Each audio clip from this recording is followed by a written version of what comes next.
በእኔ ስም ሰዎች የጥንቆላ ስራ እየሰሩ ስለሆነ ልጆቼ አይነ ጥላ በስራችሁ በትዳራችሁ በገንዘባችሁ በንግግራችሁ መተት እንደተላከብን እንዴት እናቃለን? መተት የተላከበት ሰው እኔ ስውሯ ማርያምን አላውቃትም። እንግዲህ ገዳም ከሆነች ሰው ይሂድ። እኔ ግን ስውሯ ማርያም ሂዱ ምናምን ሂዱ አላልኩ። 2-3 ሰዎች ምዕመናን መርጌታን አገናኙኝ እያሉ መደወላቸው ነው። ከዛሬ 3 ቀን በኋላ ነበር የመዝሙር ምርቃት ቢሆነው ግን እንዳይመረቅ ከበላይ አካሎች ታግዷል። ፕሮፋይልን ቀይረ ጥቁር የምታደርግ ካን በጨለማ ውስጥ የምትቀመጥ ከሆነ ምኑን አገልጋይ ሆንክ ወንድም አለ። ገና እኮ ብዙ ይመጣል። ገና አንገታችን ላይ እኮ ሰይፍ ይቀመጣል። እስኪ ይሄንን አደገኛ ቪዲዮ አንድ ጊዜ አድመጣን እንመለስ። ቆራቢ ነኝ ምናምን ግን በጣም ያስቸግረኛል ከምነግርሽ በላይ። ከዛ ያንን ካደረኩኝ በኋላ የውስጥ ሰላም ትጠያለሽ በቃ። ሰላም ጤና ይስጥልኝ። እንዴት አላችሁ? እግዚአብሔር የተመሰገነ ይሁን። በወቅታዊ ቪዲዮዎች ተመልሻለሁ። እንግዲህ ዛሬ የምንመለከተው ጠንቋዩ አባ ገብረ ኪዳን ሐሰተኛው አባ ገብረ ኪዳን ተጋልጠዋል። እንግዲህ ያንን ማስመለከታቸው ይሆናል። ምን እየተካሄደ እንደሆነ እንመለከታለን። ሌላው የምንመለከተው እንግዲህ ስጋ ወደሙን ከዚህ ከቅጠላ ቅጠል ጋር ከባህላዊ መድኃኒት ጋር የምታገናኝ አንዲት ሴት አለች። ያ ነገር ምን እንደሆነ ማስቃኛችሁ ይሆናል። ስለመቤታችንም አንዳንድ ጉዳዮችን ኦርቶዶክሳውያን ባለማወቅ እያደረግናቸው ያሉ ነገሮች አሉ። ያን እንመለከታለን። አንድ ዘማሪ አለ በፍቃዱ ነው የሚባል ስሙን ካልተሳሳትኩ በጣም ይቅርታ። በዚህ በዱባይ የሚኖር ነው። በጣም ሶሻል ሚዲያውን እያጨናነቀ ይገኛል። የመዝሙር ምርቃት ያስመርቅ ብሎ ተከልክሏልና ብዙዎች የተለያዩ ነገሮችን እየተናገሩ ይገኛል። ያንን እንመለከታለን። ወደ መጨረሻ አዲስ አበባ ሀገረ ስብከት ጉዳይንም ያለንበትም ስለ ጾመ ፍልሰታ አንዳንድ ጉዳዮችን አስቃኛችኋለሁ። እስከ መርሃ ግብሩ ፍጻሜ አብራችሁን ቆዩ። ለብዙዎች እንዲደርስ ላይክ እና ሼር ማድረጋችሁን አትርሱ። እግዚአብሔር ደግሞ እዚህ ሰዓት ስላደረሰን እንደለመድነው ሁሉ ጊዜ እግዚአብሔር ይመስገን ብለን ልንጽፍ ይገባል። ከምን እንጀምር ካላችሁ ከዚህ በፍቃዱ ከሚባለው ዘማሪ ብንጀምር ደስ ይለኛል። እስቲ እሱ የተናገረውን ላስቃኛችሁ። ከዛሬ 3 ቀን በኋላ ነበር የመዝሙር ምርቃት ቢሆነው ግን እንዳይመረቅ ከበላይ አካሎች ታግዷል። ለምን ይሄ እንደሚሆን አላውቅም፣ ግን እግዚአብሔር ቃል ነው። ይህ ቪዲዮም ለታሪክ ይቀመጥ። ስለ ማርያም ብዬ ነበር አዳራሽ ኪራዩን ያገኘሁት። እግዚአብሔር በሚያውቅ ለማኝ እያሉኝ ነበር። ለዓላማዬ ስል ዝቅ አልኩ፣ ተሰደብኩ። ለማየውን ችግር የለም ዋረድኩ፣ ዝቅ አልኩ። አሁንም መልሴ ክፋት አይደለም። እግዚአብሔር አባቴ አንባዬ እስኪያልቅ ያለቀስኩለት ጌታ ማርያምን ደረቀ የለም። አሁን ህይወቴ ተበላሽቷል። እንኳን ደስ አላችሁ ለክፋት የተሰለፋችሁ ወንድሞች። አይዲ አልቋል። መታችሁ አሳስሩኝ። ምክንያቱም ከአይዲ ከመኖሬ ህልውና በላይ ለአልበሙ ነው የሰጠሁት። የለኝማ ብቻዬን ነኝ፣ ሰው የለኝማ። ከጎኔ ሆኖ አለው የሚለኝ ሰው ማንም የለውማ። አሁን አንድ ነገር አለኝ። እግዚአብሔር ጤና ሰጥቶኛል። ምን ያህል የሚሰብር ምን ያህል ቢጎዳ ምናልባት ይሄንን ህመም መቋቋም እንድችል መጀመሪያ ላይም አባቴ ሰባብሮ አስተምሮኛል። ቆስዬ ብዙ ቁስሎችን ተሸክሜ ለምጄዋለሁ። ይሄንን መቀበል አይከብደኝም። ለ2 ዓመት ዋጋ የከፈልኩበት አልበም ከ3 ቀን በኋላ ነበር ምርቃት። ዛሬ ግን በእንባ ነው። እግዚአብሔር ይመስገን። ይውላችሁ አሁን እኔ አንድ ነገር ልላችሁ እፈልጋለሁ። እግዚአብሔር እንድሰራ ጤና ሰጥቶኛል። መስራት እችላለሁ። አሁን እንደገና መሬት ልሼ ልነሳ እችላለሁ። ግን መነሳት የምችለው ጊዜን ገንዘቤን ሙሉ ለዚህ አልበም ኢንቨስት ተደርጎ ምንም ነገር የለኝም። ቤት ውስጥ ያሉት የስቱዲዮ እቃዎች እቃ አይደሉም፣ ደም ናቸው። እንባ ታውቃላችሁ፣ እንባ ደም ናቸው። እነዛን እቃዎች ኢትዮጵያ እንዲገባ አድርጉ። እኔም ወደ ሀገሬ ልሂድ፣ ብቸኝነቱም ይብቃኝ። በቃ እንኳን ደስ አላችሁ፣ ተሸንፌላችኋለሁ። በቃ ከዚህ በላይ ነው አልችልም። በቃ ብቸኝነቴን አምኜ ተቀብያለሁ። ግድ የለም በቃ ችግር የለም፣ እሺ እቀበላለሁ። እንግዲህ ግልጽ እንዲሆንላችሁ 2 ዓመት ያህል በቀረጻ በተለያየ በኤዲቲንግ በብዙ ነገር የለፋበት ዝማሬ ሊያስመርቅ ብዙ ዋጋ ከፍሏል። ወይም ደግሞ በርካታ መንገዶችን ተጉዟል። አዳራሽ ከመፈለግ መዝሙሩን የተለያዩ ሰንበት ትምህርት ቤቶችን ከማስጠናት ብዙ ነገሮችን ብቻ ያው ለመዝሙር ምርቃት ዛሬ በርካታ ነገሮች ይደረጉ ይል ታውቁታላችሁ። መቼም ቃሉን መግለጽ አይጠበቅብኝም። እነዛን ነገሮች ለማድረግ ብዙ ዋጋ ከፍሏል። ፖስተሮችን አሳትሟል። በርካታ ነገር ብቻ ሊያስመርቅ ተዘጋጅቶ ሳለ እንግዲህ በዛ የሚገኙ በዱባይ የሚገኙ አባቶች መዝሙሩ እንዳይመረክ ከልክለውታል። ለምን ከለከሉት? ለምን ተከለከለ? እናያለን። ከዛ በፊት የነዚህን ወንድሞች ሐሳብ ስሙ። እዛ ውስጥ ሙሉውን ነገር ስለምታገኙት ማለት ነው። እንደው ባለማተቦች ግን ጤነኛ ናችሁ? ማተብ ብቻ ማረጋቸውን እንጂ እኮ የቤተክርስቲያንን ስርዓት መከተልን አታውቁም። ይህ ወንድማችን እንግዲህ አዲስ ዝማሬ አውጥቻለሁ ተከለከልኩ ብሎ በሚያለቅስበት ሰዓት ኮሜንት ላይ የተለያየ እንትን የምትናገሩ አላችሁ። ልቀቀውና እኛ እናይልሃለን ዩቲዩብ ላይ እንዲህ አድርገው ምናምን የምትሉ ሲጀመር ቤተክርስቲያን የራሷ የሆነ ዶግማ ትውፊት ቅኖና አላት። ከነዚህ ያፈነገጠ ዘማሪ አይባልም። እንግዲህ ይሄ ሙዚቃ አይደለም የምንሰማው። ልጁ በተደጋጋሚ የሚሰራቸው ዝማሬዎች ትክክል አይደሉም። አዎ አሁንም ደግሞ ለምን ተከለከለ 2 ቀን 3 ቀን ሲቀረው ለምትሉት ለምን 1 ሰዓት አይቀረው? አንድ አባት በሚያይበት መንገድ ትክክል ካልሆነ አልሆነም ነው። እንኳን አባት እኔ ራሱ ልተች እችላለሁ። ለምሳሌ ዝማሬያቸው ትክክል ካልሆነ አልሆነም በቃ። የሚዘምረው ዝማሬ በእውነት ለመናገር ወደ ተሐድሶ የሄደ ነው የዚህ ወንድማችን ዝማሬ። ስለዚህ ያወጣውን ገንዘብ ደግሞ እንዲታገዝ እንትኑ እንዳይል ሊደረግ ይችላል እንጂ እሱ በቃ ለሞራሉ ተብሎ እሱ ዝማሬ ስለወጣ ስንት ድምጽ ኖራቸው ገንዘብ ሳይኖራቸው ሳያወጡ የቀሩ ልጆች የሉ አሉ እኮ። ስለዚህ ደግሞ እናንተ እንደፈለጋችሁ ቤተክርስቲያን የምትተቹባት እንትን የምትሉበት ነገር የለም። እኔ አሁን የዚህ ልጅ ዝማሬ መከልከሉ እንደውም እኔ በጣም ደስ ነው ያለኝ። ምክንያቱም ልክ አይደለም። ከበፊትም ጀምር አንድ ቀን በሱ መዝሙር በሚዘምራቸው እንትን እንኳን አድርጌ ሰርቼ አላውቅም። ለምሳሌ እኔ እንኳን የማላውቀው መመኑ ማለት ነው። እና ለማወቅ ለምን አትጥሩም? ለምን እንዲህ ሆነ ብላችሁ እይይ ትላላችሁ? አባ የሆነ ዲያቆናቶችም የሆኑ ምኖችም በቃ የሆነ ነገር ፈልገው በዛ በቤተክርስቲያን ስም ገብተው ጥቅም ካላገኙ እንደገና መልሶ ማለቃቀስ፣ እንደገና ደግሞ የሆነ ነገር መተቸት፣ እንደገና እንትን ማለት ነውር ነው። ሁላችንም እንደ በግ አንነዳ፣ በነፈሰበት አንንፈስ። እውነት ለመናገር ይሄ ዝማሬ መከልከሉ የዚህ ልጅ ለብዙ ትውልድ ለሚመጣው ትውልድ ያድናል። ይሄ ፋይል ብዙ እንደ ምን ሆናችሁ ነው? ከሁሉም በላይ እኮ ትልቅ ትምህርት ትልቅ ይዘት ያለው እኮ ዝማሬ ነው።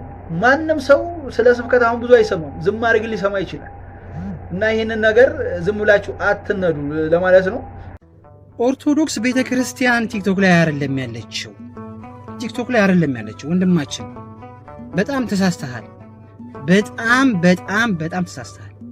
ቤተክርስቲያን ሄደህ ይቅርታ መጠየቅ አለበት። ካለበዚያ ግን የቤተክርስቲያን ዱባይና ኢምሬት አካባቢ ያላቸው ቤተክርስቲያን ይሄ ልጅ መወገዝ አለበት። እንደ ቤተክርስቲያን አስተምሮ እየሄደ ስላልሆነ ማለት ነው። ዘማሪ ተብሎ አንድ ዘማሪ ነኝ የሚል የቤተክርስቲያን ዘማሪ ነኝ የሚል ሙስሊም ቤት ሄዶ አባቶቻችን ሲከስ፣ ሙስሊም ቤት ሄዶ ቤተክርስቲያንን ሲከስ ያንገበግባል። አልተማርክም ወንድማችን፣ ትምህርት አልወሰድክም፣ ኮርስ አልወሰድክም፣ ቤተክርስቲያን ምን እንደምታስተምር አታውቅም። ቤተክርስቲያን ዶግማ፣ ቀኖና፣ ትውፊት የሚባል ነገር እንዳላት አታውቅም። ቤተክርስቲያን ለምንድን ነው የከለከለች? ጠይቃ ሂድና ጠይቅ። መጀመሪያ መተህ ቲክቶክ ላይ መተህ አባቶቻችን ምርቃቱ ላይ ትመጡ ነበር፣ አሁን ግን ፍትሃት ላይ ትመጣላችሁ። ከአንድ ዘማሪ ይጠበቃል? ዘማሪ ነኝ ከሚል ክራር እጮታለሁ እዘምራለሁ ከሚል ሰው እንደዚህ ነገር ይጠበቃል? አልተማርክም ብራዘር፣ አልተማርክም። ቤተክርስቲያን መጀመሪያ ትምህርት ውሰድ። ቤተክርስቲያን ምን ትላለች? መጀመሪያ መዝሙር ከመውጣቱ በፊት ቤተክርስቲያን ምን ትላለች ነው ብራዘር። አገልግሎት ገንዘብ ለገንዘብ ከሆነ ተሳስተሃል ወንድማችን። አገልግሎት ምስጋና ነው። አገልግሎት መንግስተ ሰማያትን መውረሻ ነው። አዎ አውቃለሁ። አሁን ላይ በጣም ብዙ ሰው ቤተክርስቲያንን መታወቂያ መፈመሻ ምናምን ነው የሚያረጋት፣ ገንዘብ ማግኛ ነው የሚያረጋት። እንደዛ ነው የምታረጓት ዘማሪዎች። አሁንማ ገና በልጅነታቸው ድቁና የሚወስዱ ጥሩ ይከፈላል እየተባለ ድቁና እንደዛ እኮ አልነበረም። አባቶቻችን ያወረሱን እንደዛ ነበር። ድቁና ለምስጋና ነበር የሚማሩት። አሁን ግን ድቁናን የሚማሩት መቼት ቤተክርስቲያን ተቀጠረ ጥሩ ደሞዝ አገኛለሁ ነው። ዘማሪዎቹ ምን አይነት ሰውን ነክቼ እንዴት ተች አድርጌ እንዴት ብዙ ቪው አግኝቼ ገንዘብ አገኛለሁ ነው። አንተ የምትሰራቸው ነገሮች እንደዛ ናቸው ወንድማችን። ከአስተማሪነታቸው ይልቅ ሰውን በማሳዘን ቪው መሰብሰብ፣ ገንዘብ መሰብሰብ ነው የፈለገው። ሙስሊም ቤት ሄደ ቤተክርስቲያንን ተከለከልኩ ብለህ ከምትጠይቅ ቤተክርስቲያን አጠይቅም። ቤተክርስቲያን አለች የምትቀርብህ ከአንድ ቲክቶከር። በጣም እኮ ነው የሚያሳዝነው። እንዴ የት ነው የደረስነው ሰዎች? ጭራሽ የባልና ሚስቶች ሲገርሙን ዘማሪዎችም እዛ ቤት ሄዳችሁ መክሰስ ጀመራችሁ። ቤተክርስቲያን እንደ ቤተክርስቲያን ይሄ ልጅ መጠየቅ አለባት። አባታችን ብፁዕ አቡነ ዲሜጥሮስም ይሄ ልጅ በቤተክርስቲያን መጠየቅ አለበት። ምክንያቱም አጉል ልምድ ነው። ኦርቶዶክስ 3000 ዓመት ያስቆጠረች እምነት ነች። እንደማንም ቤተክርስቲያን ማንም ሰው መዝሙር የሚያወጣባት አይደለችም። ቀኖና፣ ትውፊት፣ ዶግማ ምናምን የሚባሉ አሉ። በእነሱ መሰረት ቤተክርስቲያን ከከለከለች ሄደ ቤተክርስቲያን መጠየቅ። ለምንድን ነው የተከለከልኩት? ምንድን ነው ጥፋቴ? የቱ ጋር ነው የተሳሳትኩት? እንጂ አንተ መተህ እዚህ ጋር ስላለቀስክ ወይ ደግሞ እንባ ይደረቀ ትላለህ እንዴ? እኛም ክፉ አልናገር፣ ያዞ እንባ ነው ብራዘር። ወደ ራስ ተመለስ። መጀመሪያ ቤተክርስቲያንን ወቃት፣ ተማር። አገልግሎት ከመጀመር በፊት መማር ይቀድማል። አሁን ብዙዎቹ እዚህ ቤተክርስቲያን ላይ የሚያንጃቡት ለመታወቅ ከዛ በኋላ እንትና የቤተክርስቲያን ልጅ ነው ብሎ ገንዘብ ለመሰብሰብ ለቤተክርስቲያን የሚፈልጓት እውቅና ለማግኘት ምናምን ነው። በጣም ነው የሚያሳዝነው። ቤተክርስቲያናችን 3000 ዓመት ያስቆጠረች ነች። አባቶች ከከለከሉ ከአባቶች ጋር መነጋገር፣ ከቀሲሶች ጋር መነጋገር፣ ከአገልጋዮች ጋር መነጋገር እንጂ ቲክቶክ ላይ የመጣ በማልቀስ ወይ ደግሞ በመክሰስ እንደማንም መንጋ ቤተክርስቲያን ነው ብሮ። በእንደዚህ አይነት ነገር ቤተክርስቲያን ፍቃድ የምትሰጥ እንዳይመስልህ። ጭራሽ አንተ መጠየቅ ነው ያለብህ፣ መጠየቅ አለብህ። ፕሮፋይልን ቀይረ ጥቁር የምታደርግ ጨለማ ውስጥ የምትቀመጥ ከሆነ ምኑን አገልጋይ ሆንክ ወንድም አለ። ገና እኮ ብዙ ይመጣል። ገና አንገታችን ላይ እኮ ሰይፍ ይቀመጣል። ገና እኮ ብዙ መከራ ይጠብቀናል እኮ። በዛ ሁሉ እንደነ ጳውሎስ እኮ እየሳቅን ነው ወደ እስር ቤት መግባት ያለብን። ገና እኮ መታሰር አለ። ገና እኮ ስለዘመርክ ክርስቶስን ስለሰበክ ቤተክርስቲያን ስላልክ እኮ ገና አንገት ላይ ሰይፍ ይመጣል። ገና እስር ቤት እጅ ታስሮ እኮ እስር ቤት ትገባል። እንደነ ሲላስ እንደነ ጳውሎስ ደስ እያለ መዘመር ነው፣ ደስ እያለ አገልግሎትም ልብህን ማጽናት ነው። ስለዚህ ልብህን አጽና፣ በጊዜውም ያለ ጊዜውም ጽና፣ በጊዜውም ያለ ጊዜውም ዘምር። እኔ ተነስቼ በስቱዲዮ ብዬ በከለክልህ ቤተ መዘመር ማን ይከለክልሃል? እግዚአብሔር ማገልገል ማን ይከለክላል? ማንም አይከለክልህም። ስለዚህ ይህን ያዝ። የመጨረሻው ኮሚቴዎቹ አሉህን ቅድም እንደሰማሁት ኮሚቴዎቹ ምን ታረግ መሰለ? ኮሚቴውን ይዘህ አባቶችን በትህትና ዝቅ ብለህ ለምን 1 ዓመት አይራዘምም? ቤተክርስቲያን ትበልጣለች። ልጆች ነን። ተጠሪነታችን ለቤተክርስቲያን ነው። ቤተክርስቲያን ነገ ትከብርበታለህ። ባይዘዌ በሱ ወንድሜ ነገ በጣም ትከብርበታለህ። በመታገስ ትሁት በመሆን አባቶችን በማዳመጥ በእርጋታ በትህትና ቤተክርስቲያን ትክበር ትድመቅ። የኔ ገንዘብ ማጥፋት፣ የኔ እድሜ ማጥፋት፣ የኔ ጊዜ ማባከን ሲሆን የቤተክርስቲያን ክብር ይበልጣል። አየህ፣ እንዲሁም እንዲህ ስትመሰክላት እኮ ደስ ይላል። ቤተክርስቲያን እንደምትሰማ እንደምታዘዝ እኮ ያሳያል። ዝቅ ብላ አባቶቼ ስህተት ነበረው እንዴ? ለምን 1 ቀን ለምን 1 ሰዓት አይቀረውም መዝሙሩ ሊመረቅ? የሆነ አባት የሆነ ስህተት አግኝቶብህ ከሆነ ከመዝሙሩ ከዜማው ከግጥሙ ሌላው አሳልፎት ሳያስተውለው የሆነ አባት ግን አግኝቶልህ ከሆነ ልትደሰት ነው የሚገባ ወንድም አለም። ለምን ሊመረቅ 1 ሰዓት አይቀረውም? የሆነ አባት የሆነ ነገር አግኝቶ ከሆነ ልብን ክፍት አድርገህ ወይኔ አባቴ ይሄን አላስተውለው እንዲሁ እግዚአብሔር ይስጥልኝ ብለህ እንዲሁም የምትማርበት የምትከብርበት ለነገው ደግሞ በጣም በጣም ብዙ ነገሮች የምታጠራበት ይሆናል ማለት ነው። ስለዚህ 1 ቀን ስለቀረው ባነሩ ስለተሰራ እሱ እንዳታስበው፣ እሱ ምንም እንዳታስበው። ይሄ ሁሉ ተሰርቶ አባቶች ልበልህና ለምሳሌ ወንድም አለም ዩሊን ተይዟቸው ዝም አሉክ። ኧረ ይሄ ልጅ ባነር ሰርቷል እኮ፣ ይሄ ልጅ እኮ እንዲህ ተዘጋጅቷል፣ እንዲሁ ልብስ አሰፍቷል፣ እንዲሁ በቃ ይሄ ሁሉ ብለው በዩልንታ መዝሙር ስተት እያለው ዜማው ስተት እያለው ግጥም ስተት እያለው ዝም ቢሉ ነገ ላይ የሚደርስብህን ወቀሳ አስበኋል። በቃ ይመረቅለት፣ በቃ ምን ይደረግ ልጅ ነው እንዲሁ ሞራሉን ጠብቅለት። ነገ ላይ የሚመጣብን ትችት፣ ነገ ላይ ቤተክርስቲያን የምትሰደበውን እንዴ አባት የለም እንዴ ቤተክርስቲያን የለችም እንዴ የምትባለውን ነገ ላይ የሚያመጣውን መዘዛየኸው። ስለዚህ ለበጎ ሊሆን ይችላል ማለት ነው። ራስን ቆም ብለህ የምታዳምጥበት ነገሮችን ከፍጥነት ከችኮላ ደግሞ ረጋ ብለህ ነገር የምታይበት ሜቢ እንዳልኩ ነው። አንዳንድ አባቶች ሁሉም ጸጋ አለው መቼም አይደል። አንዳንድ አባቶች ያላዩትን አንድ አባት ሊያገኝ ይችላል። አንዱ አባት ያላስተውለው አንዱ አባት ሊያስተውለው ይችላል። ከአንተ የሚጠበቀው ምንድን ነው? እርግጥ አድርገህ ጨርሰህ አባቶቻችን ደስተኛ ሆነው ምስክር ሆነው ሲመረቅ ነው ደስ የሚለው፣ ክብር ነው ለአንተም። ስለዚህ እኔ ምክንያቱን ተስፍሽዬ እዚህ መናገሩ እኔ ፖይንት አለው አልመሰለኝም። ሊናገርም ወንድማችን ያው እየከበደው ስለሆነ ማለት ነው እኔ መናገር አለበትም ብዬ አላምንም። ለምሳሌ መዝሙሩ ስተት አለበት ካሉት፣ ግጥሙ ዜማ ስተት አለበት ካሉት ቲክታክ ላይ ሰውን ዲስከስ የሚያደርገው ቤተክርስቲያን አባቶቹን ሰብስቦ በትህትና እንደ ልጅ ዝቅ ብሎ ከእግራቸው ስር ዝቅ ብሎ ስተቱን አርሞ ዜማውን አርሞ ግጥሙን አርሞ ከዛ በኋላ ነገሮችን ማስተካከል ይቻላል። ምክንያቱም አሁን የእሱን ሳይድ ብቻ ነው የምንሰማው። እንደ ቤተክርስቲያን ደግሞ ያለው ነገር አልሰማንም። ለምሳሌ ሀገረ ስብከቱ ይከልክለው፣ የደብሮ አስተዳዳሪ ይከልክለው። ይሄን ሁሉ ስለማናቅ እኔ ወንድሜ ምንድነው የምመክርህ? ከቤተክርስቲያን ጋር ጨርስ፣ ከአባቶች ጋር ጨርስ። ከአባቶች ጋር ያለውን ነገር ስጨርስ ኮሚቴዎች አሉ።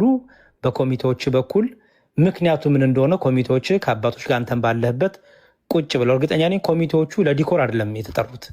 ኮሚቴዎቹ ለዛን ጊዜ ልብስ ለብሰው ለመቆም አይደለም የተጠሩት። እኔ ኮሚቴ የሚገባኝ አንተን ማገዝ፣ በጸሎትም በሁሉ ነገር ማገዝ፣ አንተን ማድረስባቸው ነገር እነሱ ይላላኳል ማለት ነው። አሁን እንደዚህ ከተፈጠረ እንደው ኮሚቴ ተሰብሰቡና አባቶችን ያዝ፣ የሀገረ ስብከቱ ሊቀ ጳጳስ ያዝ፣ የሀገረ ስብከቱን ስራ አስኪያጅ ያዝ፣ የደብሩን አስተዳዳሪ ያዝ፣ ያሉትን ብቻ አንተ በዚህ ውስጥ ያካተትካቸውን ሰዎች አባቶቻችን፣ ወንድሞቻችን፣ ዲያቆናትም ካሉ በዚህ መዝሙር ውስጥ ያሉት ሰዎች ሁሉ ሰብስብና በጸሎት ጀምራችሁ ሰላም ለኪያችሁን ደግማችሁ በትህትና እንደ ልጅ መንፈስ አባቶቼ ከቤተክርስቲያን አይበልጥም የኔ ክብር፣ ስተት ኖሮት ይሆናል ሜቢ እስቲ አርሙኝ፣ አስተካክሉኝ፣ ከዚህ የተሻለ ሆኖ እንዲወጣ ምንድን ነው ምክራችሁ ብለህ ወደ ቤተክርስቲያን ብትወስደው፣ የጀመርከው ከቤተክርስቲያን ጋር ስለሆነ ከቲክቶክ ወጥተህ ወደ ቤተክርስቲያን ብትወስደው ብዬ እመክራለሁ። እንድማለን። በተረፈ በሚያስፈልገ ነገር ሁሉ አለን፣ እንጸልይልሃለን፣ እናግዛሃለን። ከአባቶች ጋር መነጋገር ያለበት ኮሚቴው ነው። ኮሚቴው ደግሞ ያለውን ነገር ካሳወቀን ደግሞ ሁላችንም እናግዛለን ብዬ አስባለሁ። እግዚአብሔር ይርዳ፣ አገልግሎትን ይቀበልልህ። በርታ በርታ በርታ ወንድማለም፣ በማስተዋል ይሁን በክርስትና። እንግዲህ እንደተከታተላችሁት ነው። ይሄ ልጅ ገብታችሁ መፈለግ ትችላላችሁ። በቲክቶክም በዩቲዩብም ታገኛላችሁ። ብዙ ጊዜ የሚያወጣቸው ዝማሬዎች የቤተ ክርስቲያን ለዛ የላቸው። ግልጽ ስንነጋገር ማለት ነው። ምንድነው አንዳንዴ ዜማዎቹ ከምናውቀው ከያሬዳዊ ዜማ ወጣ ባለ መልኩ፣ መሳሪያ ጫወቱ ወጣ ባለ መልኩ ዝማሬ እስከማይመስለን ድረስ የተለያዩ ዝማሬዎችን ያወጣል። በዚህ ላይ ከኔም ጀምሮ በርካታ ሊቃውንት በርካታ ስለ ዝማሬ የሚያውቁ ስለ ቤተ ክርስቲያኒቷ ትምህርት ጠንቅቆ የሚያውቁ ሁሉ ተችተውታል። ወንድማችንን ምክር ሰጥተውታል። አንድ ሰው ድምፅ ስላለው ብቻ መዘመር ስለቻለ ብቻ ዝም ብሎ ተነስቶ መዝሙር የሚያወጣበት ቤተ ክርስቲያን አይደለም ያለችን። ዘፈን ዛሬ በጣም ብዙ ክሊፖች፣ ብዙ ነጠላ ዜማዎች ይለቀቃሉ አይደል? ዘፈን መልቀቅ እንደሚቻለው አይደለም መዝሙር የሚሰራው። መዝሙር ውስጥ ግጥም ውስጥ ገና ከግጥሙ ስንነሳ ያ ግጥም ከየት ነው የመጣው? መጽሐፍ ቅዱስን መሰረት ያደረገ ነው ወይ? ከዛ ግጥም ምዕመናን የሚማሩት ትምህርት አለ ወይ? ወንጌል አለ ወይ? ያ ግጥም ጸሎት መሆን ይችላል ወይ? ምዕመናን ያን መዝሙር ሲዘምሩት ጸሎት ይሆንላቸዋል ወይ? ልክ እንደ ጸሎት ይሆናል ወይ? ወንጌል ይሆናል ወይ? ክርስቶስን ነው ወይ የሚሰብከው? የቤተ ክርስቲያኒቷን ክብር ከፍ ያደረገ ነው ወይ የሚሉ ነገሮች በውስጣቸው ይታያሉ። ያንን ሲያልፍ ደግሞ ያሬዳዊ ዜማዎቹ ምንን የተከተሉ ናቸው? ቅዱስ ያሬድ የደረሳቸው ዜማዎች የቤተ ክርስቲያኒቷን የዜማ ስርዓት የጠበቀ ነው ወይ? ወይስ ልክ እንደ ዓለማዊ ወደ ዘፈን ያደላ ነው? ወይስ ልክ እንደ ዓለማዊ መነሻው ይሁን መድረሻው ማይታወቅ ነው የሚሉ ነገሮች ይጠናሉ። ያ ፈቃድ ሲገኝ፣ ያ ትክክለኛ የቤተ ክርስቲያን ያሬዳዊ ዜማ መሆኑ ሲታወቅ፣ ያ ትክክለኛ የቤተ ክርስቲያንን ወንጌል የያዘ ቃል መሆኑ ሲታወቅ ወደ ዝማሬ ይኬዳል። መዝሙር ድምጼ ስላማረ ገንዘብ ስላለኝ ማሳተም ስለቻልኩ መዝሙር አላወጣም። ደግሞ መዝሙርስ ልክ እንደ ዓለማዊ ዘፈን ነው እንዴ? ፈተና እኮ ይበዛበታል፣ መከራ ይበዛበታል። ወንጌል እኮ ነው በውስጡ ትምህርት የሚሰጠው። ስለዚህ ወንድማችን ተው ተብለሃል። ኦኬ ትክክል ይሁን። መዝማሬ ሲወጣ ፈተና አለ። እንደው ልክ ነው ቢባልም ዛሬ አባቶች ሆነ ሌላ አካል ተው ቢል የክርስቶስን ወንጌል እየሰበክ ነው። በዓለም ሁሉ ፈተና መከራ ይመጣባቸዋል ተብሏል። ያንን ፈተናና መከራ እንኳን መቋቋም ትችል ነበር። ዛሬ በቲክቶክ ቤተክርስቲያን እኮ በቲክቶክ የምትተዳደር አይደለችም። ዛሬ ችግሮቻችንን ሁሉ የቤተክርስቲያንን ሁሉ ወደዚህ ይዘን የምንወጣበት አይደለም። አንድ ቀን ሁለት ቀን አንድ ሰዓትም ሲቀረው አባቶች ተመልክተው ሕጸጽ ካለበት ትክክል አይደለም ይሄ ዝማሬ ቤተክርስቲያኒቷን አይወክልም ማለት ይችላሉ። ከሕገ ቤተክርስቲያን ከስርዓተ ቤተክርስቲያን አንጻር ማለት ነው። ይህንን ልንመለከት ልንረዳ ያስፈልጋል። እኛም ደጋፊዎቹ ገንዘብ አውጥቶበታል፣ በርካታ ስራ ሰርቶበታል፣ ልጁ ለፍቷል፣ 2 ዓመት ጥሯል፣ መከራ አይቷል፣ ወይ እናግዘው የምትሉት አይደለም። ቤተክርስቲያን መንፍቅና ካለውስ ወደ ሌላ መንገድ የሚወስድ ከሆነስ ነገ እሱን ዝማሬ ተከትሎ በርካታ ነፍሳት የሚጠፉ ከሆነስ ስለሱም ነው ማሰብ፣ ስለዚህም ነው መጨነቅ። ለምንድን ነው እነዚህ አባቶች የከለከሉት? ዝማሬ ምን ጎሎት ነው? ምን አይነት ስህተት መጥቶበት ነው? እንዴ ባለማ ከኤዲቲንግ እና ከወጣው ወጪ የቤተክርስቲያኒቷ ትምህርት እንደሚበልጥ ተገንዘቡ። ይህንን ልንረዳ ያስፈልጋል ብዬ አስባለሁ። ሐሳባችሁን ስጡ። ብዙዎቹ በደንብ ሰጥተዋል። እነ ዲያቆን መዝሙረ ጥሩ ሐሳቦችን አንስተዋልና እግዚአብሔር ይስጥልን። ሐሳባችሁን ስጡ። ወደ አባ ገብረ ኪዳን እንለፍ። እንግዲህ በቲክቶክ በተለይ በቲክቶኩ አባ ገብረ ኪዳን በጣም ብዙ ቪዲዮዎች እየተሰራ ጠንቋይ እንደሆኑ ከመርጌታ ጋር እንደሚያገናኙ እያለቀሱ ብዙ ነገሮችን እያደረጉ በርካቶች እየተታለሉ ነው። ይሄንን ጠንቋዩን አባ ገብረ ኪዳን ራሳቸው ኦሪጂናሉ ዋናው አባ ገብረ ኪዳን አጋልጠውታል። በእኔ ስም ሰዎች የጥንቆላ ስራ እየሰሩ ስለሆነ ልጆቼ አይነ ጥላ በስራችሁ፣ በትዳራችሁ፣ በገንዘባችሁ፣ በንግግራችሁ ምዕመናን ግልጽ ማድረግ አለብኝ ብዬ አሰብኩ። መተት እንደተላከብን እንዴት እናውቃለን? መተት የተላከበት ሰው እያሉ እኔ ያላልኩትን ኤአይ የሚባል ቴክኖሎጂ አለ። ደግሞ እሱ ብቻ አይደለም፣ ልጆቼን ልመርቃችሁ እያስባሉ ልጆቼ ልመርቃችሁ እኔ ማንንም ልመርቃችሁ አላልኩም። በጣም የሚያስቅ ነገር ነው የሚያደርጉት። ደግሞ ጭራሽ ምን እያደረጉ ነው? የሆኑ ሰውዬ ከኔ ጎን አቁመው ከጎን የምታዩዋቸው አባት መርጌታ የባህል ሐኪም ናቸው። እጅግ በጣም የብዙ ሰዎች ችግር በባህላዊ ጥበብ እየፈወሱ እየሰሩ ናቸው። እንዲያው ከፈጣሪ በታች ፈውስን ይሰጧቸዋልና በማቀናበር ማለት ነውና በጣም ትጠቀሙበታላችሁ፣ እድላችሁን ያቀኑላችኋል እያሉ እኔን እያናገሩ ስውሯ ማርያም ሂዱ፣ ስውሯ ማርያም የተመኛችሁትን ሁሉ ታሳካላችሁ፣ መከራን ሐዘንን አታሳያችሁ። እኔ ስውሯ ማርያምን አላውቃትም። እንግዲህ ገዳም ከሆነች ሰው ይሂድ። እኔ ግን ስውሯ ማርያም ሂዱ ምናምን ሂዱ አላልኩ። አንዳንድ ጊዜ ያስለቅሱኛል እና በጣም የሚያስደንቀው ግን ምንድን ነው 2-3 ሰዎች ምዕመናን መርጌታን አገናኙኝ እያሉ መደወላቸው ነው። እንዲያው መርጌታን ብታገናኙን እድላችን እንዲቃና እንዲያው አባ መግለጫ ስለሰጡባቸው እኔን ጥሩ መርጌታ አዋቂውን እንዲያው ብታገናኙን እያሉ ጭራሽ በጉባኤ ቤቱ ስልክ እየተደወለ ነው ማለት ነው። አንዳንዱ መስተፋቅር አድርጉልኝ ላይ በግሌ ስሰደብ መልስ አልሰጥም። ግን የቤተ ክርስቲያን ትምህርቱ ነው ብዙዎችን እየጎዳ ስለሆነ በዚህ ጉዳይ ላይ መልስ መስጠት ተገቢ ነው። የምር ምልክቷን ምናምን እየተጫናችሁ ምናምን እያስባሉ የመስቀል ምልክቷን እየነካችሁ አሜን ብላችሁ ጻፉልኝ፣ እጸልይላችሁ። የመስቀል ምልክቷን እየነካችሁ አሜን ብላችሁ ጻፉልኝ።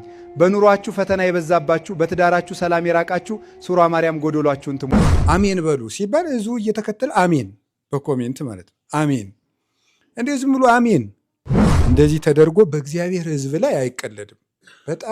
በጣም ነውር ነው። ሲጀመር እኔ እንዲህ ያለ ነገርም የምቃወመው ነገር ነው።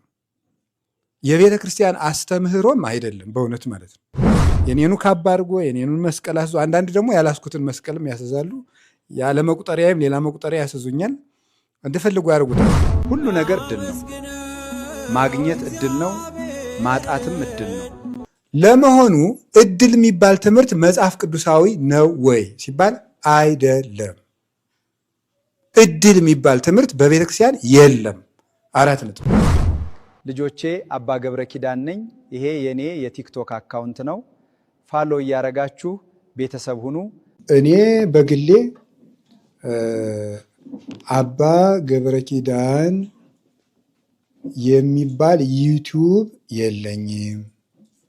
አባ ገብረ ኪዳን የሚባል ቲክቶክ የለኝም። አባ ገብረ ኪዳን የሚባል ፌስቡክ የለኝም። አባ ገብረ ኪዳን የሚባል ምንም ሚዲያ የለኝም። የኔ አይደለም ማለት ነው። ስለዚህ የግሌ ሚዲያ እስከ ወደፊትም እስከመሞት አይኖረኝም። ይሄ ፈውስ መንፈሳዊ ሚዲያ የሚባለው የጉባኤ ቤቱ ነው። አሁን የኛ የጉባኤ ቤቱ ሚዲያ ፈውስ መንፈሳዊ 90 ቂርቆስ 4 ጉባኤ የሚለው ሚዲያ ብቻ ነው። በእውነት ለአባታችን ረጅም ዕድሜ ከጤና ይስጥልን። የአገልግሎት ዘመናቸውን እግዚአብሔር ይባርክልን። በርካታ ነፍሳትን የመለሱ የቤተ ክርስቲያኒቷን ልዕልና ክብር ትምህርቷን የገለጡ ታላቅ አባት ናቸው። በዘመናችን የተሰጡ እንደ ቅዱስ ዮሐንስ አፈወርቅ። ቅዱስ ዮሐንስ አፈወርቅንም በመጽሐፍ ቢሆን የምናውቀው ያንን በመጽሐፍ የምናውቀውን አባት ያገኘንበት ነው ብል ማጋነን አይሆንም። እንግዲህ ዛሬ ዓለሙ በጣም እየሰለጠነ ነው። በደንብ ጥንቃቄ ልናደርግ ያስፈልጋል። እርስ በርሳችን ሊያጣሉን፣ ቤተሰብ ከቤተሰብ ትዳር ከትዳር ሊያፋቱ የሚፈልጉ ሰዎች ዛሬ በእንደዚህ አይነት በኤአይ በቴክኖሎጂ ተጠምደው ቁጭ ብለው የሚውሉ ሰዎች አሉና የምታዩዋቸውን ቪዲዮዎች መርምሩ፣ የምታዩዋቸውን ፎቶዎች መርምሩ። በተለይ ጸብን ሊያመጣ፣ በተለይ መለያየትን ሊያመጣ፣ በተለይ ተንኮልን ሊያመጣ፣ በተለይ ወደ አልሆነ መንገድ ሊያመራን የሚፈልጉ ነገሮች ከተመለከትን ይሄ ነገር እውነተኛው ነው ሐሰተኛው ነው ብለን ልንመረምር ያስፈልጋል። እንግዲህ በአባ ገብረ ኪዳን ብዙ ነገር ተሰርቷል። በተለይ ይሄ መርጌታ ነኝ መርጌታ ጋር አገሌ ጋር ሂዱ ሰላም ታገኛላችሁ፣ ፈውስ ታገኛላችሁ፣ መተታችሁ ይፈታል፣ አይነጥላችሁ ይገለጣል ማይባል ታሪክ የለም። እኔ ራሱ አንዳንዴ ግራ ይገባኝ ነበር እና ብዙዎች በዚህ እየተታለሉ እንደውም እሳቸው ጋር እየደወሉ እንደሆነ ሁሉ ተናግረዋል። እንዲህ አይነት ስራ ልንመረምረው ያስፈልጋል። ቤተክርስቲያን የጥንቆላን መንገድ እንደምታበረታታ አድርገው ለምሳሌ እኛ ሁላችንም አባ ገብረ ኪዳን ልባችን ውስጥ አሉ። በእሳቸው መንገድ ይሄንን ብናቀርብ ብዙ ህዝቡ ይቀበላል ብለው የሚሰሩ አሉ። በአባ ገብረ ኪዳን በኩል መተትን ብናቀርብ ህዝቡ ይቀበላል ቫይራል ባይዘዌ እነዚህ መርጌታ ተብሎ ስልክ የተቀመጡ ሰዎች ጋር ብዙዎች ይደውላሉ። በቃ እንዲህ አባ ገብረ ኪዳን እኮ እንደዚህ ያሉ ይሄን መርጌታ ላናግረው አይነት ላይ ይክፈፍልኝ ገንዘቤን ይስጥ ገንዘብ ያምጣልኝ እያሉ የሚጃጃሉ ገንዘባቸውን የሚበሉ ሰዎች ዛሬ ቤተክርስቲያኒቷን ለቢዝነስ እየተጠቀሟት ስለሆነ እንግዲህ አባ ገብረ ኪዳን አጋልጠዋቸዋል። እናንተም ከዚህ በኋላ ምንም አይነት የሶሻል ሚዲያ እንደሌላቸው ከፈውስ ሚዲያ ውጪ በየትኛው መልእክትም ምንም ነገር እንደማያስተላልፉ ተናግሯልና በዚህ ጥንቃቄ እንድናደርግ ጠይቃለሁ። እሺ በጣም አደገኛ ወደ ሆነው ነገር ልናልፍ ነው። ስጋው ደሙን ከቅጠላ ቅጠል ጋር ያገናኘችዋን ተመልከቱ። እስኪ ይሄንን አደገኛ ቪዲዮ አንድ ጊዜ አድመጠን እንመለስ። ቆራቢ ነኝ ምናምን ግን በጣም ያስቸግረኛል ከምነግርሽ በላይ። ከዛ ያንን ካደረኩኝ በኋላ የውስጥ ሰላም ትጠያለሽ። በቃ ሰላሜን የተመለሰው በቃ ምንም ነገር እኮ ተፈጥሮ አይደለም ስራ ተስተካክሎልኝ እንደሰማችኋት ነው። እንግዲህ ምን አይነት ዘመን ነው የደረስነው? ግን በእውነቱ ማርያምን በቃ ሁሉም አስተማሪ የሆነበት ጊዜ፣ ሴቱም ብድግ ብሎ አስተማሪ ነኝ እኔ ነኝ የማውቅላችሁ በቃ ከእግዚአብሔር በላይ ነኝ ማለት ነው የሚቀራቸው በተለይ አንዳንድ ሰዎችና ምንድነው እያለች ያለችው? እንግዲህ ሴትዮ ቆራቢ ነኝ አለች መግቢያዋ ላይ። ቆራቢ ነኝ ግን ሰላም የለኝም ነበር፣ በውስጤ እጨነቅ ነበር። ያንቺን ይሄን ፌጦውን ይሄን ቅራቅምቦውን ይሄን ጨቅጭቄ ምናምን ከተጠቀምኩ በኋላ ሰላም የመጣ ከቤተሰብ ጋር አለስማማም ነበር ተስማማው። በቃ የውስጥ ሰላም በቃ ትጠያለሽ ነው ምልሽ ትላታለች። ከዚህ ያለልበሉ ከዚህ በላይ ምን ደስታ አለልበሉ ትላለች። በኮመንት ደግሞ የባለማይ ተቡል ያልተከትሎ ማለት አስባችሁታል? ይሄን አደገኛነቱን ይሄን ንግግር ስጋው ደሙ ቀበል ነበር፣ እረፍት አልሰጠኝም፣ ከጭንቀት አልተገላገልኩም። ታዲያስ ከስጋው ደሙ ይልቅ ያንቺ ስራ ስር ሰላም ሰጠኝ እያለች ነው። ይሄ እኮ ከምንፍቅናም በላይ አደገኛ ንግግር ነው። አስተውላችሁት ከሆነ ማለት ነው። እነዚህ ሴትዮ ስጋው ደሙ የምትቀበለው በሰው ዘንድ ለመወደድ ነው ማለት ነው። እገሊት ቆራቢ ናት ለመባል ነው ማለት ነው እንጂ እኮ ከስጋው ደሙ በላይ ሰላም የሚሰጣል ወገኖች። የፈለገ የጽድቅ ስራ ብንሰራ እኮ ስጋው ደሙ ካልተቀበልን ገነት አንገባም። ይሄን ታውቃላችሁ አይደል? የስጋም የነፍስም ፈውስ እኮ ነው ስጋው ደሙ። እንዴት ነው ስራ ስር ይሄ ፌጦ ግራዋ ይሄ ጡንጅት እንዴት ነው ስጋው ደሙ ሊተካ የሚችለው? ስጋው ደሙ ያልሰጣትን ሰላም እንዴት ነው በግራዋ ቅጠልና ስራ ስር የሚመለሰው ነው የምላችሁ። እና ይሄ ነገር እኔ እያማረኛ አይደለም እነዚህ ሰዎች አካሄዳቸው ማለት ነው። አደገኛ ነገር ነው። አንድ ቪዲዮ ሰርቼ ነበር በእህታችን ማርታ የባህል መድኃኒት ተቀምማለሁ ትላለች፣ እሱ አይመለከተኝም፣ በጸበል ጨቅጭቃችሁ በጸበል ጨምራችሁ የሚለው ግን አደገኛ አካሄድ ነው። ይሄን ነገር ሁላችንም ልንቃወም ይገባል ብዬ ነበረ። ብዙዎቻችሁ ልክ ነው አዎ እያላችሁ ነው። አንዳንዶች ደግሞ ይሄ ጠንቋዩንም እግዚአብሔርንም አንድ ላይ ዝም ብለው አግበስብሰው መከተል የሚፈልጉ ሰዎች ምን ችግር አለው ከዳንበት እያሉ ነው። ከዳንበት ምን ችግር አለው የሚባል ነገር የለም። የኛ ቤተክርስቲያን በስርዓት የምትመራ ናት ወዳጅ። እና ይሄን ነገር እያስተዋላችሁት ከሆነ በጣም ከባድ ነገር እየሆነ ነው ወገኖች። ጥንቃቄ ይፈልጋል ነው ባጭሩ። የሰሎሞን ዘመቄት ፎሎወሮች በተለይ ጥንቃቄ አድርጉ። ምን እየተደረገ እንደሆነ ግን ብዙዎቻችን አይገባንም። ባይዘው እንዲህ አይነት ቪዲዮዎች ላይ ኮሜንት ገብቼ ሳነብ ሰው አይረዳውም። መጀመሪያ ምን ለማለት ተፈልጎ ከመጽሐፋችን በፊት ምን ለማለት ተፈልጎ ነው ብለን አናስብም። ምን ችግር አለው? እንዴት ጌታ የፈጠራቸው ቅጠሎች ፈውስ የሚገኝበት አይደለም ወይ? ምን ችግር አለው? እንዴት እንደዚህ አይነት ነገር ትተቻላችሁ የሚለዋል። አስተውሉ። መጀመሪያ ባካችሁ እናስተውል። የክርስቶስ ስጋና ደምን የሚያህል ምንም አይነት መድኃኒት የለም። የመጨረሻው መድኃኒታችን፣ የመጨረሻው ፈውስ የምናገኝበት፣ የመጨረሻው ህይወት የሚሰጠን የክርስቶስ ስጋና ደም ነው። ከክርስቶስ ስጋና ደም ላይ ሊተካከል የሚችል የለም። ክርስቶስ በምድር የፈጠራቸው ይሁኑ ከራሱ ስጋና ደም ጋር የሚወዳደር የለም። ዛሬ በቅጠላ ቅጠል በጤና አዳም በሉት በዳማከሴ በሉት በሌሎች በፈለጋችሁት እኔ ሁለቱን ስለማቅ ነው በፈለጋችሁት ቅጠላ ቅጠል ጋር መድኃኒት አገኙ ተፈውሱ። ከክርስቶስ ስጋና ደም ጋር ሚተካከል የለም። የክርስቶስን ስጋና ደም ስበላ ስመገብ ሰላም የለኝም፣ ፍቅር የለኝም፣ አንድነት የለኝም። ነገር ግን አንቺ ያልሽውን ቅጠላ ቅጠል ጨቅጭቄ ስቀበለው መድኃኒት ፈውስ አገኘው ትላለች። ምን እዚህ ጋር ጥላቻ እንዲኖር ነው? አሃ በክርስቶስ ስጋና ደም ሰላም አናገኝ፣ ያውም የዘላለም ሰላም ነው። ደስታና ያውም የዘላለም ደስታ ነው የምናገኘው። ግን ሰዎች የሚሰሩብንን ነገር እናስተውል። እኔ በተለይ ማተብ አድርጋችሁ ቁጭ ብላችሁ እንዲህ አይነት እኔ ግራ ይገባኛል። አረ ማዕት ይመጣል፣ አረ መቅሰፍት ይመጣል። ስጋውና ደሙን ሊሰጠን እኮ ነው፣ ህይወት ሊሰጠን እኮ ነው።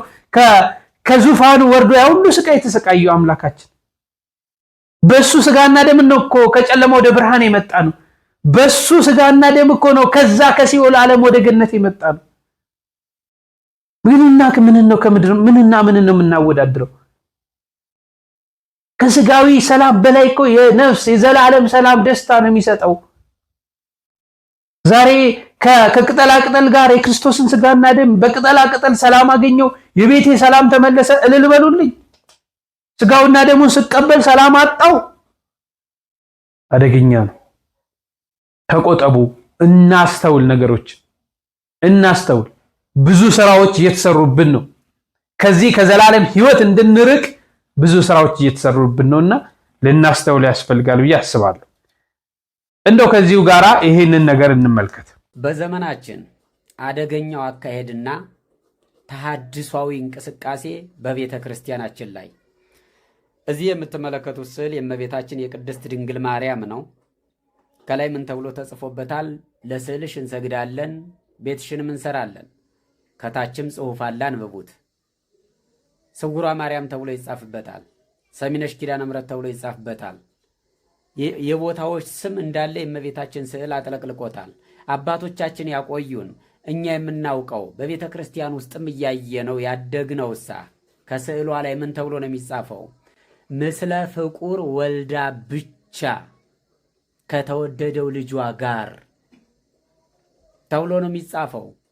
አሁን ላይ ግን እመቤታችን በየቦታው ሌላ ክፍልፍል አድርገው የስውሯ ሌላ፣ የሰሚነሿ ሌላ፣ ደግሞ በሌላ ቦታ ያለችው ሌላ ብሎ ሰው እንዲያስብ ምዕመናኑ እንዲያስብ ተደርጎ እየተቀረጸ ነው።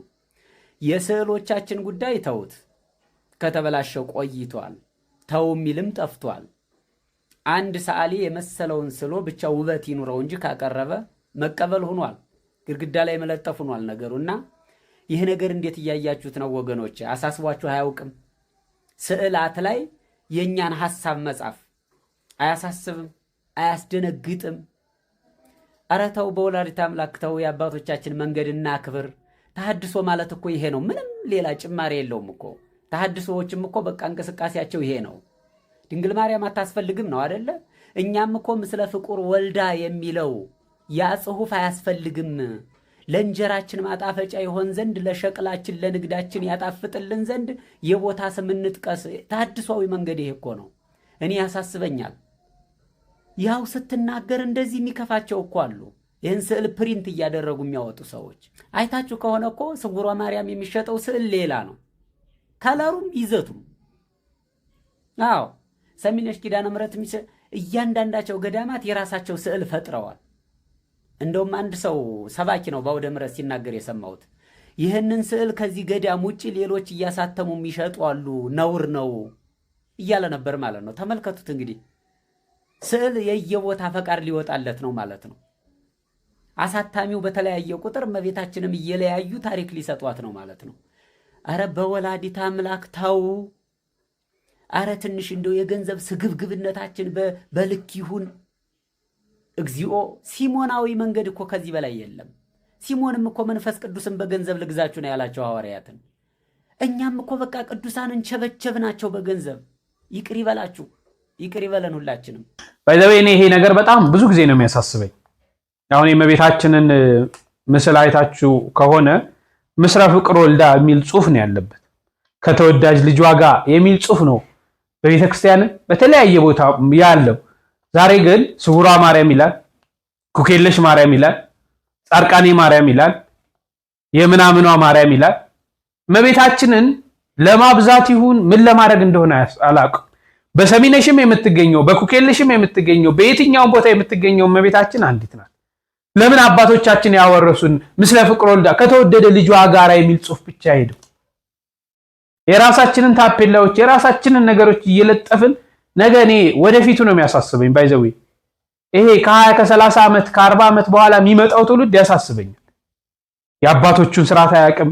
ቤተክርስቲያን እንዴት እንደነበረች ቤተክርስቲያን አባቶቻችን ያወረሱን የትኛው እንደሆነ እኛም ዛሬ እኮ ያ እየጠፋብን ነው። እንደው ትንሽ ጥላንጭለዋለች። ያ ደግሞ እየጠፋ የባሰ በተለይ ከስዕላት ጋራ ማለት ነው። በቃ ደስ በሚለው ዲዛይን አንዱ ዲዛይነር ከሰራ አለቅ በዛው ይቀጥላል። የተለያየ ነገር በቃ ውበት ላይ ነው የሆነ ውበት ይኖረው ብቻ እንጂ የቤተክርስቲያን ስዕላት አሳሳል እንዴት ነው ምንን የጠነቀቁ ናቸው ምንን መያዝ አለባቸው የሚሉ ነገሮች ላይ ብዙ ትኩረት አናደርግምና ስጋት አለኝ ይሄ ነገር ቢቀር ለማለት እወዳለሁ። እሺ ስለ አዲስ አበባ ሀገረ ስብከት በበኋላ ቪዲዮ መሰራ ይሆናል፣ በእሱ እንመለከታለን። ስለ አርሲና አንዲት ስለ ጾመ ፍልሰታ ስላለንባት ትንሽ ትምህርት ተምረን እንጨርስ። በዚህ ሰዓት አርሲ ላይ ስለተቃጠለው ቤተክርስቲያን ሰበር የተባለ መረጃ ተሰምቷል። በአርሲ ሀገረ ስብከት በአሰኮ ወረዳ በታጠቁ ኃይሎች ወድሞ የነበረው ከ100 ዓመት በላይ ዕድሜ ያስቆጠረው የጠለታ ጨፋ ቅዱስ ገብርኤል ቤተክርስቲያን በመንግስት ወጪ ሙሉ በሙሉ ዳግም ሊገነባ መሆኑን ኢኦቲሲ ቲቪ መረጃውን አጋርቷል። ለግንባታው የሚያስፈልገው 1000 ቆርቆሮ ለአሰኮ ወረዳ ቤተ ክህነት የደረሰ መሆኑም የተነገረ ሲሆን ግንባታው በአጭር ጊዜ ውስጥ እንዲጠናቀቅ መመሪያ መሰጠቱም ተነግሯል። ስለዚህ ጉዳይ ያላችሁን ሀሳብ አስተያየት ኮሜንት ላይ ጻፉልን። ለተጨማሪ አዳዲስ ቪዲዮዎች ፎሎ ማድረግ እንዳትረሱ። በዚህ በጾመ ማርያም በጾመ ፍልሰታ ልንፈጽማቸው የሚገቡ 8 ነገሮችና ላንፈጽማቸው ወይም ደግሞ ግዴታ ማድረግ የሌሉብን 3 ነገሮችን እነግራችኋለሁ። ከዚያ ውጭ ደግሞ የግድ ልንጸልያቸው የሚገቡ ልናነባቸው የሚገቡ መጽሐፍት አሉ። እነሱን በዚህ አጭር ቪዲዮ እነግራችኋለሁ። በመጀመሪያ ሁላችሁንም ለምንባረክበት ለምንቀደስበትና ትልቅ በረከትን ለምናገኝበት ጸሎታችን፣ ጥያቄያችን ሁሉ ለሚሰማበት ለእመቤታችን ጾመ ፍልሰታ እንኳን አደረሳችሁ እያለሁ አደራ ብያለሁ። አደራ ይህ ቪዲዮ እጅግ በጣም ጠቃሚ ቪዲዮ ስለሆነ በደንብ አድርጋችሁ ኮፒ ሊንክ በማድረግ ለሁሉም ሰው እንዲዳረስ አድርጉልኝ። እሺ፣ በዚህ በጾመ ፍልሰታ በጾመ ማርያም መጀመሪያ ልናደርግ የሚገባው ነገር ንስሐ ያልገባን ሰዎች ካለን ንስሐ መግባት አለብን። ምንም ጥያቄ የለውም። የመጀመሪያው እሱ ነው። ሁለተኛው ደግሞ የምንችል ሰዎች በቤተ ክርስቲያን እየተገኘን የሰዓታት ጸሎት ማድረስ አለብን። ሰዓታት መስማት አለብን። ሶስተኛው ደግሞ ኪዳን ማድረስ አለብን። አራተኛው ቅዳሴ ማስቀደስ አለብን። አምስተኛውና ትልቁ ዋናው ነገር ደግሞ ሰዓታት እናደርሳለን፣ ኪዳን እናደርሳለን፣ ቅዳሴ እናስቀድሳለን። ነገር ግን ስጋው ደግሞ አንቀበልም። እጅግ በጣም ትልቅ ስህተት ነው። ስለዚህ አምስተኛውና ዋናው ልንፈጽሙ የሚገባው ነገር በዚህ በጾመ ፍልሰታ ቅዱስ ቁርባን መቀበል ነው። አዎ ንስሐ የገባ ሰው ድጋሚ ወደዚያ ወደ ጠላው ኃጢአት እንዳይገባ መጠበቂያው ቅዱስ ቁርባን ነው። አናውቅም እንዴ? ስለዚህ ወደዚያ ወደ ጠላነውና ወደ ተውነው ኃጢአት ተመልሰን እንዳንገባ ቅዱስ ቁርባን መቀበል መቻል አለብን። በጾመ ፍልሰታ ደግሞ ሰዓታት እያደረስን አንዳንድ ጊዜ ማህሌት ሲኖርም ደግሞ ማህሌቱንም እየቆምን ኪዳን አድርሰን ቅዳሴ አስቀድሰን ቅዱስ ቁርባን አለመቀበል እጅግ በጣም ትልቅ ስህተት ስለሆነ ለቅዱስ ቁርባን መፋጠን አለብን። ስድስተኛው በእመቤታችን ስም ምጽዋት ዝክር ልናደርግ ይገባል። አዎ ለተቸገሩ ለነዳያን ልንመጸውትና ልንዘክር ይገባል። ምክንያቱም ጾመ ማርያም ጾመ ፍልሰታ እስከ 9 ሰዓት ድረስ ይጾማል በፍትሐ ነገሥት ትእዛዝ መሰረት። ስለዚህ የጠዋቱን ቁርሳችንን ለነዳያን ልንመጸውተው ይገባል ማለት ነው። ሰባተኛውና ትልቁ ልናደርገው የሚገባው ነገር ደግሞ በማህበርም ሆነ በግሩፕ ሆነን ለምሳሌ አሁን ከምንተዋወቃቸው ሰዎች ከምንግባባቸው ሰዎች ጋር ሆነን ብር በማዋጣት ወይም ደግሞ አንዱ እንጀራ አንዱ ወጥ እያዋጣን አንዱ ወጥ ሲሰራ አንዱ እንጀራ እያዘጋጀ ማለት ነው። ካልሆነም ደግሞ ሽሮ በርበሬ ዘይቱን እያወጣጣን ወጥና እንጀራ በማዘጋጀት ቅዳሴ ለሚቀድሱ ካህናት ከቅዳሴ በኋላ እየሄድን መዘከር ይገባናል። ከሁሉም ደግሞ ይሄ ትልቅ በረከት ያሰጠናል። ለምን መሰላችሁ? ሰዓታት ይቆማሉ፣ ኪዳን ያደርሳሉ፣ ቅዳሴ ያስቀድሳሉ። 9 ሰዓት ላይ እኛ ሂደን ስንዘክራቸው የእነሱን ምርቃን እናገኛለን። ረድኤት በረከታቸው ያድርብናል ማለት ነው። ስለዚህ የሚችል በየቤተሰባችሁ እየሆናችሁ ካልሆነም ደግሞ ጓደኞቻችሁ ጋር ጎረቤቶቻችሁ ጋር ተመካክራችሁ ቅዳሴ ቀድሰው የሚወጡ ካህናትን ማብላት ማጠጣት ይጠበቅብናል ማለት ነው። ትንሽ እንጀራ እየወሰዳችሁ ከቅዳሴ በኋላ ካህናቱን ማብላት ይገባናል። ሌላው 8ኛው በዚህ በጾመ ፍልሰታ ልንፈጽመው የሚገባው ትልቁ ነገር ሁላችሁም እንደምታውቁት ከነሐሴ 1 ጀምሮ እስከ መስከረም 17 መስቀል ድረስ አንዳንዶችም ደግሞ እስከ ጽጌ ጾም ድረስ የጽጌ ጾም መግቢያ ድረስ ማያት በሙሉ ወይም ደግሞ ውሃዎች በሙሉ ይባረካሉ። ይባረካሉ። ስለዚህ በእነዚህ ቀኖች በእነዚህ ወራቶች ታማሚዎችም ጤነኞችም ሊጠመቁ ይገባል፣ ታላቅ በረከት ይወርዳልና ብለው ነግረውናል። ስለዚህ ጾመ ማርያምን ጾመ ፍልሰታን በቤታችሁ ሆናችሁ የምታሳልፉ ሰዎች፣ ወደ ገዳማት ወደ ሌሎች አድባራት ያልሄዳችሁ ሰዎች ካላችሁ በቤታችሁ አቅራቢያ ያለ ቤተክርስቲያን ሄዳችሁ መጸበል መጠመቅ አለባችሁ ማለት ነው። ሌላውና ዋናው ፈጽሞ ማድረግ የሌለብን ነገር ደግሞ የመጀመሪያው ጸበል 9 ሰዓት ሳይሆን መጠጣት የለብንም። ምክንያቱም ጾሙ የሚጾመው እስከ 9 ሰዓት ድረስ ነው ከተባለ 8 ሰዓት ተኩል ቀድመን የምንጠጣ ሰዎች አለን። ከዛ 9 ሰዓት ላይ ምግብ ለመብላት የምንዘጋጅ ትልቅ ስህተት ነው። ስለዚህ 9 ሰዓት ላይ ጸበል እንጠጣለን። ከ9 ሰዓት በኋላ ደግሞ 30-40 ደቂቃ ቆይተን መመገብ እንችላለን ማለት ነው እንጂ ወዲያው ጸበል እንደጠጣንም መመገብ ክልክል ስለሆነ ከ30-40 ደቂቃ በኋላ ጸበላችንን ከጠጣን በኋላ ማለት ነው መመገብ እንችላለን ማለት ነው። ስለዚህ ቀድመን 9 ሰዓት ከመሆኑ በፊት ቀድመን ጸበል የምንጠጣ ሰዎች ፈጽሞ የተከለከለ ነው። ሌላው የሚበላበት ሰዓት 9 ሰዓት አልደርስልኝ አለ እያልን የምናማረር ሰዎች ካለን ይሄንን ልናስወግድ ይገባል። ምክንያቱም ጤነኛ ሳይሆኑ ቀርተው መጾም እየፈለጉ ያልጾሙ ብዙ ታማሚዎች አሉና እኛ ጤነኛ ሆነን ስለ ጾምን ብቻ ፈጣሪያችንን እያመሰገንን 9 ሰዓትን አይደለም ከምሽቱ 1 ሰዓት ድረስ ብንጾም እንኳን ተደስተን ነው ልንጾም የሚገባ እንጂ ሰዓቱ ደረሰ አልደረሰ 30 ጊዜ ሰዓት ማየት አይገባንም ማለት ነው። ሌላው በዚህ ጾም የምንሰራው ትልቁ ስህተት ምንድነው? ስጋው ደግሞ አለመቀበላችን ነው፣ ቅድም እንደተናገርኩት። ስለዚህ ሰዓታት አድርሰን ኪዳን አድርሰን ቅዳሴ አስቀድሰን ዝም ብለው ወደ ቤታችን የምንሄድ ሰዎች በዚህ በጾመ ፍልሰታ ይህንን ልምድ ማስተካከል አለብን። ቅዱስ ስጋውና ክቡር ደግሞ መቀበል ይገባናል ማለት ነው። እሺ፣ ሌላው በዚህ በጾመ ማርያም ልንጸልያቸው የሚገቡ ጸሎቶች አሉ። አዎ አሉ። ከዘወትር ጸሎት ከመዝሙረ ዳዊትና ከውዳሴ ማርያም ቀጥሎ በመጀመሪያ ደረጃ በየቀኑ የምንጸልየው ውዳሴ ማርያም አለ አይደለ? የየዕለቱ እሱን እንተውና በቀን ለምሳሌ ሰኞ ቀን 7ቱንም፣ ማክሰኞ ቀን 7ቱንም፣ ሮብ ቀን 7ቱንም የየዕለቱን ትተን የሰባቱን ቀን በየቀኑ እንጸልያለን። የመጀመሪያው እሱ ነው። ሁለተኛውና ዋናው ደግሞ የእመቤታችንን ጸሎት ማለትም ጸሎተ ማርያም ወይም ደግሞ ሰላም ለኪን እመቤታችን በአካለ ሥጋ እያለች ሁላችሁም እንደምታውቁት የኖረችው ዕድሜዋ 64 ዓመት 64 ዘመን ነው። ስለዚህ በዕድሜዋ ልክ 64 ጊዜ ሰላም ለኪን እንደግማለን ማለት ነው። ሌላው ደግሞ በሰላመ ቅዱስ ገብርኤል መልአክ የሚለውን ማለትም እመቤታችን ቅድስት ድንግል ማርያም ሆይ በመልአኩ በቅዱስ ገብርኤል ሰላምታ ሰላም እንልሻለን፣ በሐሳብሽም ድንግል ነሽ በስጋሽም ድንግል ነሽ የሚለውን እርሱን 64 ጊዜ እንጸልያለን። ከአባታችን ሆይ ጋር ጨምሬ እጸልያለሁ የሚልም ሰው ካለ በጣም ጥሩ ነው። 64 ጊዜ እንጸልያለን። ከዚህ ውጪ እንግዲህ መልክዓ ማርያምና አርጋኖንን መጨመር እንችላለን ማለት ነው። ሌላው ደግሞ ቅዱስ ዮሐንስ ወልደ ነጎድጓድ የጻፈልንን ነገረ ማርያም በመዝገበ ጸሎት ላይ ታገኙታላችሁ። ነገረ ማርያም የሚለውን ጽሑፍ ወይም ደግሞ ጸሎት በደንብ ማንበብ መጸለይ አለብን። ስለ እመቤታችን ከውልደቷ እስከ እርገቷ ድረስ ያለውን ብዙውን ታሪክ ይዞታልና። በመጨረሻም ከሁሉም ፍቅር ትበልጣለች። የመጀመሪያዋ ትእዛዝ ፍቅር ናትና ፍቅር ትበልጣለችና እስከ ምሽቱ 1 ሰዓት ድረስ ብንጾም በቆሎ በጥሬ ብንጾሙ ፍቅር ከሌለን ትርጉም የለውም፣ ከንቱ ነን እና በፍቅር ለሰዎችም ፍቅር ኖሮን ይህችንም ጾም በፍቅር ልንጾማት ይገባል ማለት ነው። እንግዲህ ወገኖች እነዚህ ናቸው በጾመ ፍልሰታ ማወቅና መረዳት ያሉብን ነገር ማለት ነው። ሌላውን ደግሞ በነገው ቪዲዮ እለቅላችኋለሁ ማለት ነው። የሚያውቁትን ለማያውቁት ማሳወቅ በጎነት ስለሆነ አደራ በሚቻላችሁ መጠን ይህንን ቪዲዮ በደንብ አድርጋችሁ ኮፒ ሊንክ በማድረግ ለሁሉም ሰው እንዲዳረስ አድርጉልኝ። ለቤቱ አዲስ ሆናችሁ ፎሎ ማድረግ እንዳይረሳ። መድኃኔዓለም ኢየሱስ ክርስቶስ ጾሙን በፍቅርና በስርዓት ጾም ነው። እኛንም ቤተሰቦቻችንንም ቅድስት ቤተክርስቲያንንም አገራችንንም የምንጠቅምበት ጾም ያድርግልን። አሜን። ቆየን። እንግዲህ አርሲ የተቃጠለውን የቅዱስ ገብርኤልን ቤተክርስቲያን ታውቃላችሁ። ከ100 ዓመት በላይ ያስቆጠረውን ያንን እንግዲህ በመንግስት ወጪ ሊሰራ እንደሆነ በአስቸኳይ እንዲሰራ ውሳኔ እንድትላለፈን የሰማነው። በዚህ ላይ ሐሳብ ስጡ። እንግዲህ ያለንበት ጾመ ፍልሰታ የእመቤታችንን ጾም የምናስብበት ቤተክርስቲያን 7 አጽዋማት አላት። የመጨረሻው በዓመቱ ማለት ነው። በዓመቱ የመጨረሻው ጾመ ፍልሰታ ላይ እንገኛለን። እንግዲህ ከዚህ በረከት የምናገኝበት ድነት የምናገኝበት እመቤታችን ጻይቀ ልቦናችን የምትፈጽምበት ጾም ያድርግልን ለማለት እወዳለሁ።